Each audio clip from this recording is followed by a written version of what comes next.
1990 সালে 6,000 টাকা বেতনে এমডি চাকরি করতো কিন্তু ইউনূস, গ্রামীণ ব্যাংক তার হাতে করা না। কিন্তু সারা বিশ্বব্যাপী মিথ্যা কথা বলে এমন একটা ভাব যেন এটা তিনিই তৈরি করেছেন। আজকে তার সম্পদের পাহাড় শুধু বাংলাদেশে না, দেশে বিদেশে।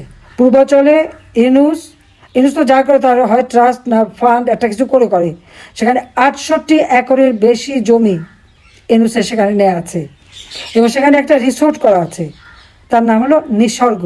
তিনি মাঝে মাঝে পিকনিকও করেন, মিটিংও করতে যান। কোথায় পেল এত টাকা, কীভাবে কিনলো এই জমি? তাহলে তার 68 একরের বেশি যে জমি, অর্থাৎ প্রায় 180 বিঘার মতো জমি তার। উত্তরাতে তার 5 একরের বেশি জমি, দেয়াল দিয়ে ঘেরা, বাইরে কেউ সেখানে ঢুকতে পারে না। গ্রামীণ ব্যাংকের যে লভ্যাংশ সেটাও কিন্তু গ্রামীণ ব্যাংকে যায় না। গ্রামীণ ফোনের যে লভ্যাংশ সেটা কথা ছিল গ্রামীণ ব্যাংকে যাবে, 1 টাকাও দেয় না।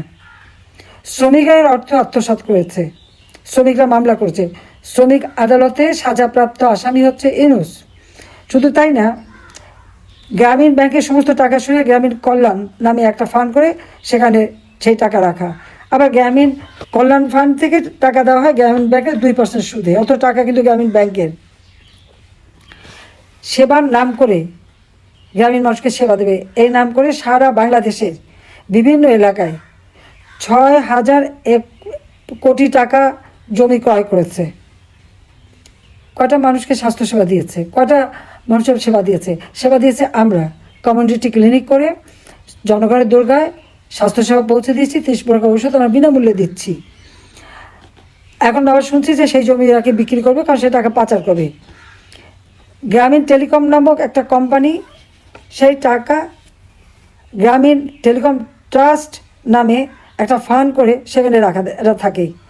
এই টাকা থেকে গরিব মানুষকে কোনো দিন কোনো রকম সাহায্য করা হয়নি। অথচ আমার কাছে যখন গ্রামীণ ফোনের ব্যবসা চেয়েছিল তো এটাই বলেছিল যে সে এই টাকা গ্রামীণ ব্যাংকে দেবে এবং এখান থেকে দরিদ্র মানুষকে সে সাহায্য করবে, তাদেরকে টাকা দেবে। আর ওই গ্রামীণ ফোন গ্রামের মেয়েরা ব্যবহার করে টাকা কামাই করবে। তারা কি কোনো ব্যবহার করতে পেরেছে? পারে নাই, তাদের কিছুই দেওয়া নেই। কারণ এই গ্রামীণ ব্যাংকে দেশি বিদেশি যারাই টাকা দিয়েছে সব টাকা দিয়ে সে কী করেছে, সেখানে একটা কোম্পানি খুলেছে। কিন্তু তার একটা কোম্পানিও কিন্তু কোনোদিন লাভের মুখ দেখে না, একটা কোম্পানি কিন্তু লাভ নাই। আজকে গ্রামীণ কল্যাণ ফান্ড করেছে, সেখানে এফডিআর করা 26টা ব্যাংকে 122টা এফডিআর, সেখানে 2,253 কোটি 30,96,627 টাকা রয়েছে। আর গ্রামীণ টেলিকমে 128টা এফডিআর 24টা ব্যাংকে, এবং সেখানে এই 24টা ব্যাংকে 2,721 কোটি 30,86,250 টাকা এফডিআর করে রেখে দিয়েছে। এবং ইউনূসের ব্যক্তিগত অ্যাকাউন্ট সেখানে 118 কোটি টাকা 2023 সালেই পাওয়া গেছে, 2023 সালেই ছিল। এবং 3টা bank, standard chartered bank, south east bank এবং রূপালী ব্যাংক, এইখানে তার 2023 সালে 118 কোটি টাকা ছিল। 6,000 টাকা বেতনের এমডি সাহেব এত টাকা পেল কোথায়, জিজ্ঞেস করেন তো একটু। আবার আরও আছে প্রফেসর ইউনূস ট্রাস্ট, সেখানে 72 কোটি 15 লক্ষ টাকা। ইউনূস ফাউন্ডেশন, সেখানে আবার 6 কোটি টাকা। আবার ইউনূস ফ্যামিলি ট্রাস্ট, সেখানেও 5 কোটি 17 লক্ষ টাকা। এটা গেল এখন। 2001 সালে থেকে তার বিভিন্ন ব্যাংকে 66 কোটি টাকা আসে। আর 2006 থেকে 2008 সালে যখন রয়েছে তত্ত্বাবধায়ক সরকার আমলে, সেই সময় ইউনূসের ব্যাংকে 47 কোটি 89 লক্ষ 96,652 টাকা। কোথা থেকে টাকাগুলো আসছে সেটা কি জবাব দেবে? ইউনূসের আরেকটা অ্যাকাউন্টে 77 কোটি 37 লক্ষ 69,000 টাকা আছে। 9 কোটির টাকা দিয়ে গুলশানে ফ্ল্যাট কিনেছে, যেটা কি পারিবারিক ট্রাস্ট ফান্ডের মাধ্যমে। এবং ওই পারিবারিক ট্রাস্ট ফান্ড মানে যা কিছু টাকা অবৈধভাবে কামাই করুক সেখানে রাখতে পারে, আর যা কিছু তারা খরচা করতে পারে কোনো ট্যাক্সে দেয় না। এটা হলো ইতিমধ্যে ইউনূস 1,111 কোটি টাকার উপর তার কাছে ট্যাক্স পাওনা। কিন্তু এই ট্যাক্স কিন্তু আজ পর্যন্ত সে দেয়নি। তারপর আপনারা জানেন যে 666 কোটি টাকার ট্যাক্সের মামলা হয়েছে। এই আগস্ট মাসের 6 তারিখে সেই মামলা রায় দেওয়ার কথা, তখনই সে এই গোলমাল বাঁধিয়ে বিদেশি মদদ নিয়ে দেশের ভিতরে সকলকে একটা ধোঁকাবাজি দিয়ে ক্ষমতা দখল করলো। ক্ষমতা যে বসলো, ক্ষমতা বসে তার বিরুদ্ধে যত মামলা, সব মামলা টামলা প্রত্যাহার করে নিল।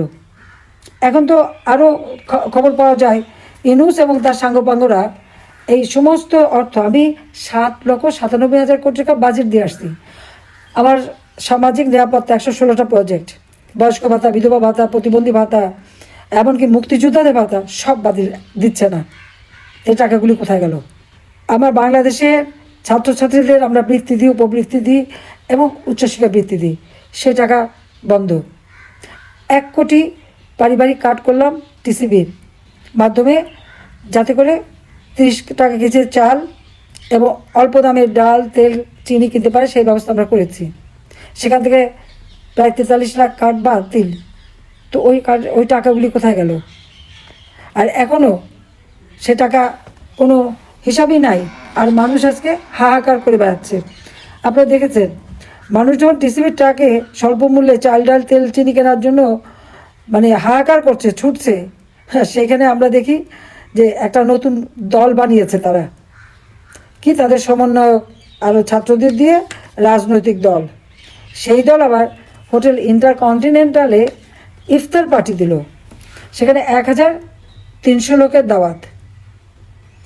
এক প্লেট ইফতারের দাম 12,500 টাকা করে, প্রায় 2 কোটির কাছাকাছি টাকা তারা খরচাই করলো এক ইফতার পার্টিতে। যে পার্টিটা কেবল তৈরি হলো, এই পার্টি এত টাকা কোথা থেকে পেল? তার জবাব দেবে? তার উপর আজকে সমানে দেশের মানুষকে বঞ্চিত করে, মানুষের অর্থ আত্মসাৎ করে আজকে সমানে টাকা পাচার করছে। Dubai, Singapore, Italy, Monaco, France, Vietnam হয়ে এই অর্থ পাচার করে যাচ্ছে। ফ্রান্সে তার ফ্ল্যাট আছে, কত টাকার ফ্ল্যাট? আবার শুনি $2 বিলিয়ন নাকি তার ওখানে ইনভেস্টমেন্ট আছে।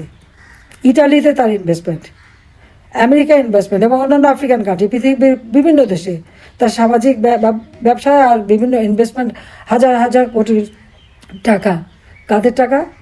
কোথায় পেয়েছে টাকা? সেই হিসাব তাকে দিতে হবে। এবং তার বিরুদ্ধে গ্রামীণ ব্যাংকের অর্থ পাচার এবং গ্রামীণ টেলিফোনের অর্থ পাচার, এই মানি লন্ডারিংয়ের যে মামলা ছিল তার বিরুদ্ধে, সেই মামলা তো সে প্রত্যাহার করে নিয়েছে। সে ট্যাক্স ফাঁকি দেয়, সে ট্যাক্সের মামলাও প্রত্যাহার করে নিয়েছে। ক্ষমতা এসে আগে নিজেটা গুছিয়ে নিল। এই সৎসাহস তো হলো না যে ঠিক আছে মামলা লড়াই করুক, মামলা দেখুক কি আছে। সেটা তো সাহস নেই, কারণ সেটা সে করে না। তার তো লুটে খাওয়াটাই অভ্যাস এবং লুটে খেতেই আসছে এখানে। এগুলি সমস্ত তথ্য আমরা জোগাচ্ছি। আজকে আমাদের বিরুদ্ধে দুর্নীতি কথা বলে আমরা নাকি বিদেশের সম্পদ আছে। আমি চ্যালেঞ্জ দিচ্ছি, কোথায় আমার কি সম্পদ আছে সেটা তাদের বের করতে হবে। মানুষকে বিভ্রান্ত করার জন্য এরকম মিথ্যা অপবাদ দেওয়া, এটা আমরা সহ্য করব না। আজকে অবশ্যই ওই দুদকের আইনজীবী যে কথা বলেছে, আমার কোথায় বিদেশে টাকা আর সম্পদ আছে, তাকে সেটা একদিন প্রমাণ করতে হবে, নইলে এর জন্য তার একদিন বিচার হবে। আর ইউনূসের যে প্রেস সেক্রেটারি, সে নিজের কথা তো বলে না, একদিন বললো তাকে তো আসলে জনগণ তো এখন ইউনূসের সরকারকে গণশত্রু বলে। তো এই গণশত্রু জঙ্গি সরকার, তাদের সবকটাই তো আপাত মস্তক হচ্ছে দুর্নীতিতে ভরা, এবং সময় টাকা বানানো ছাড়া আর টাকা পাচার ছাড়া আর কোনো কাজ তারা করতে পারছে না। মানুষের দিকে খেয়ালই নেই। আজকে মানুষ যে কী কষ্ট আছে, আর তারা তো দেশটাকে ধ্বংস করতে এসেছে। এবং এই যে আজকে 7 মাসের মধ্যে বাংলাদেশের অবস্থাটা কোথায় দাঁড়িয়েছে? আমরা বাংলাদেশের মানুষের দারিদ্র্যের হার কমিয়েছিলাম, আজকে আবার তা বৃদ্ধি পেয়েছে। হত দরিদ্রের হার কমিয়েছি, মাত্র 5% ছিল, আজকে 8-9% বেড়ে গেছে। আজকে আমরা খাদ্যের স্বয়ংসম্পূর্ণ একটি দেশ, আজ খাদ্য অভাব দেখা দিয়েছে। সব ঘরে ঘরে বিদ্যুৎ দিয়েছে, আজকে বিদ্যুৎ নাই, পানির অভাব, নানাভাবে দেশটাকে একেবারে তছনছ করে দিল। সবথেকে দুর্ভাগ্য যে একটা মানুষের ক্ষমতার লোভ যে একটা দেশকে কত ক্ষতিগ্রস্ত করতে পারে, সেটাই আজকে দেখা যাচ্ছে। আজকে মানুষের কথা বলার কোনো স্বাধীনতা নাই। অথচ আমার সময় বলা হতো যে আমাদের সময় অনেকে কথা বলতে পারে না। বাংলাদেশে একটা টেলিভিশন ছিল, সালে আসার পর আমি তো বেসরকারি খাতে টেলিভিশনও মুক্ত করে দিই, ডিজিটাল টেলিফোন, মোবাইল টেলিফোন সব কিছু তো আমার হাতেই করা। কোনটা করিনি বাংলাদেশের জন্য? আজকে প্রত্যেকটা জিনিস তারা ধ্বংস করছে, যেন একটা ধ্বংসের খেলায় নেমে গেছে। অথচ একজন সুদখোর গরিবকে ক্ষুদ্র ঋণ দিয়ে মোটা অঙ্কের সুদ খাওয়া যার অভ্যাস এবং অর্থ পাচার করে যে এত অর্থশালী সম্পদশালী হয়েছে, বিদেশি মিডিয়ার সাথে যখন কথা বলেন যেন কিচ্ছু জানেন না, ভাজা মাছটা উল্টে খেতে পারে না, কথাটা মামলা করতে পারে। আর মামলাটা করবে কোথায়? ন্যায় বিচার চাওয়ার কি কোনো অধিকার দেশে আছে? যারা অগ্নিসংযোগ করেছে, লুটপাট করেছে, মানুষ হত্যা করেছে, পুলিশ হত্যা করেছে, আমাদের আওয়ামী লীগ নেতাকর্মী এবং পুলিশ হত্যা করে পা বেঁধে ফ্লাইওভারের সাথে ঝুলিয়ে রেখেছে, গাছের সাথে ঝুলিয়ে রেখে অত্যাচার করেছে। বঙ্গবন্ধু ভবনে 15ই আগস্ট পুষ্পমাল্য দিতে গেল, সে অপরাধে পিটাতে পিটাতে আমাদের যুবলীগের এক নেতাকে মেরেই ফেলে দিল। এবং মেয়েদের উপর যেভাবে অত্যাচার, নির্যাতন, আর তাছাড়া কেউ যদি আন্দোলন সংগ্রাম করতে যায় তাদের উপর জুলুম, তাদের উপরে সাউন্ড গ্রেনেড, বোমা, লাঠিচার্জ, পানি মারা। আপনারা দেখছেন যে একটা শিক্ষক তার ছোটো বাচ্চা নিয়ে, শিক্ষয়িত্রী, তাকে পানি মারলো, ওইভাবে বাচ্চাটা কীরকম ভীত হয়ে গেল, ওই অবস্থায় গ্রেপ্তারও করলো। মাদ্রাসার শিক্ষকদের উপর আক্রমণ, 2 জন তো মারাই গেল। শ্রমিকরা আন্দোলন করে সেখানে গুলি করে মানুষ মারলো, কাউকে তো এক মুহূর্ত দাঁড়াতে দেয়নি। কিন্তু জুলাই মাসের 7 তারিখ থেকে যখন এই ছাত্ররা আন্দোলন করলো, ছাত্রী সবাই মিলে মাঠে নামলো, কই আমি তো ক্ষমতায় ছিলাম, আমরা তো তাদের উপরে লাঠিচার্জও করিনি, গোলাগুলিও করা হয়নি, সাউন্ড গ্রেনেডও মারা হয়নি, কিছুই করা হয়নি। তা একেবারে যতক্ষণ পর্যন্ত তারা শান্তিপূর্ণভাবে ছিল, মিটিং করছে, সেটা করা হয়েছে এবং পুলিশ তো তাদেরকে সহযোগিতা করেছে। অথচ আমরা হয়ে গেলাম স্বৈরাচার আর তারা হয়ে গেল সাধু। আমি চ্যালেঞ্জ দিচ্ছি যে এ পর্যন্ত যতগুলি হত্যাকাণ্ড ঘটেছে, এই যে ছাত্র হত্যা, যখনই 6 জন মারা গেল, আমি সাথে সাথে উচ্চ আদালতের জজ সাহেবদের দিয়ে, হাইকোর্টের জজ দিয়ে আমি তদন্ত কমিশন গঠন করে দিলাম। আমার প্রশ্ন, সেই তদন্ত কমিশনকে কেন ইউনূস অবৈধভাবে, অসাংবিধানিকভাবে জোর করে ক্ষমতা দখল করে সেই তদন্ত কেন বন্ধ করলো? যে বুলেটে প্রায় 60% অর্থাৎ 60% মানুষ মারা গেছে, সেই বুলেট তো পুলিশ ব্যবহার করে না, আর্মি ব্যবহার করে না, মিডিয়া ব্যবহার করে না। তো এই অস্ত্র কাদের হাতে? আমি জানি না। আজকে আমাদের যৌথ বাহিনী আছে, সেনাবাহিনী ডিপ্লয় আছে, তারা কেন এই অস্ত্রগুলি উদ্ধার করছে না? পুলিশের যে হাজার হাজার অস্ত্র লুটপাট হয়ে গেল, 450 পুলিশ স্টেশনে আগুন দেওয়া হলো, পুড়িয়ে ফেলা হলো, তো সেখানে পুলিশ সহ পুড়িয়ে মারা হলো। একটা প্রেগনেন্ট মেয়ে, তাকে পর্যন্ত পিটিয়ে পিটিয়ে হত্যা করা হয়েছে। তো কোনো মানুষ, মানে মনে হচ্ছে বাংলাদেশব্যাপী এখন ধর্ষণের উৎসব, মাদক ব্যবসা, ডাকাতি, হত্যাকাণ্ড, লুটপাট, চুরি,